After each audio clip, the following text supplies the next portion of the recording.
So you might have heard of SharePoint because, according to Microsoft, more than 250,000 organisations use SharePoint, and over 85% of the Fortune 500 companies who do use SharePoint Online as part of their business model.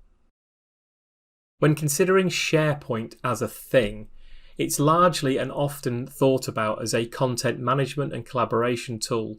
And when you refer to Gartner's most recent Magic Quadrant for content services platforms, SharePoint is the leader in the market.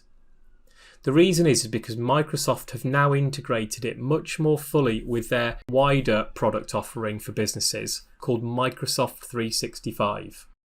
Another way you might have come across SharePoint is that if you use Teams, for example, to chat and collaborate with your team members, your organisation, it's very likely that you're actually using services offered by SharePoint. So much of what we're going to cover in this micro course will be familiar to you.